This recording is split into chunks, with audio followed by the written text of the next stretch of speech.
Et le fait de coucher le roi, même ça pourrait même être considéré comme relativement un ringard aujourd'hui. Genre, si moi, par exemple, je joue contre quelqu'un qui va coucher son roi, je me dis, mais c'est qui ce tocard?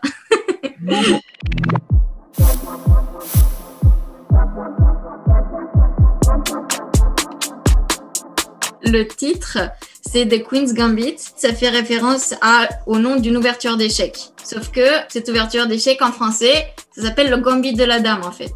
Et qu'est-ce qu'un gambit? Un gambit, c'est tout simplement donner un pion dans l'ouverture pour ensuite le récupérer et développer ses pièces plus facilement. Et le problème, c'est que ça a été traduit par le jeu de la dame. C'est une traduction un peu littéraire, mais c'est un peu chiffonnant parce que en termes échiquiens, le jeu de la dame ne veut rien dire.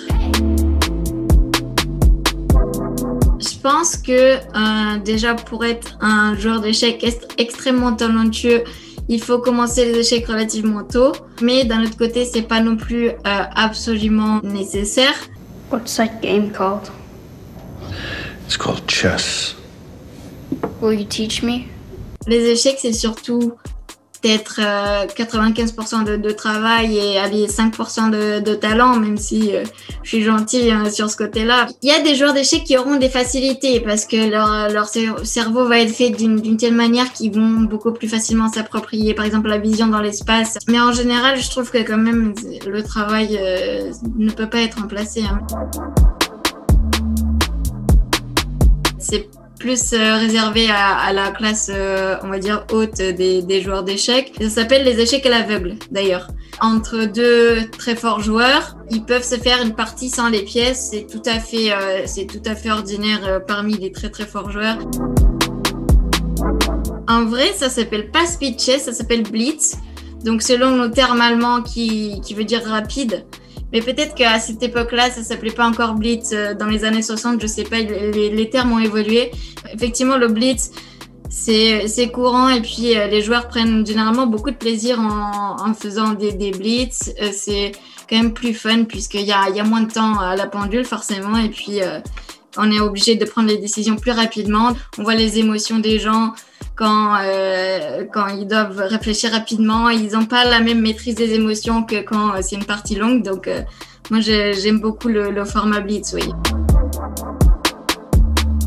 C'est réaliste, mais d'un autre côté, je trouve même que dans le film, c'est pas assez mis en valeur. Par exemple, quand il va y avoir un match de championnat du monde, les deux joueurs qui jouent, ils auront une équipe de 5-10 personnes derrière eux.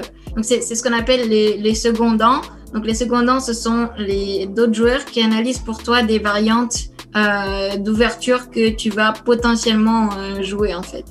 If he plays knight takes pawn on king 5, then you take the rook. But if he plays rook to rook 7, check, then play rook to bishop 2. Dans la vraie vie, quand t'es une femme aux échecs, généralement ça se passe pas comme ça.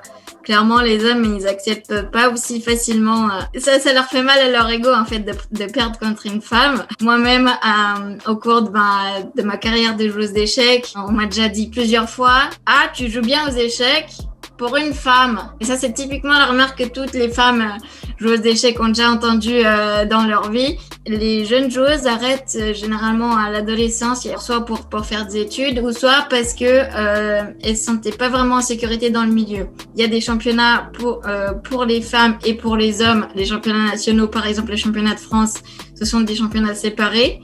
Et en fait, le fait de séparer hommes et femmes, ça permet peut-être de créer un cadre de sécurité pour les joueuses. Moi, on va dire 90% de mes tournois et de mes parties à l'année, ce sont des open. Ce sont des tournois ouverts à tout le monde, femmes et hommes, on mélange tout le monde. À la Fédération française des échecs, il y a seulement 15% de femmes. Déjà, au niveau statistique, c'est impossible qu'il y ait autant de femmes fortes que les hommes.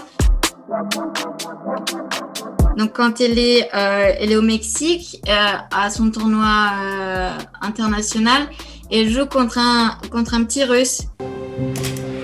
I'm Georgi Kirev. Beth Herman. I'm honored. Et moi j'ai beaucoup aimé cette partie parce que vraiment, je trouvais que le petit jouait vraiment, vraiment bien. Et ensuite, aussi par rapport au questionnement d'après la partie, c'est-à-dire que Beth lui demande c'est quoi ton but dans la vie en gros, et le petit il dit je veux être champion du monde, et Beth lui dit oui mais et après quoi? Et je trouve vraiment cette scène très très cool par rapport justement au fait de se poser des questions en tant que joueur d'échecs. Est-ce que j'apporte vraiment quelque chose à la société? Est-ce que c'est pas tout simplement un loisir? You resign now.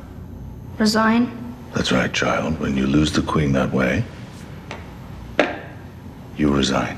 À un moment dans la série, il y a le champion des États-Unis qui dit dans les grands tournois, c'est pas comme ça qu'on abandonne, on n'est pas censé coucher le roi. Dans la vraie vie, les gens, quand ils abandonnent, ils vont avoir tendance à soit appuyer sur la pendule pour arrêter la pendule, soit avoir tendance à directement serrer la main. Et le fait de coucher le roi, même ça pourrait même être considéré comme relativement ringard aujourd'hui. Genre si moi par exemple je joue contre quelqu'un qui va coucher son roi, je me dis mais c'est qui ce tocard?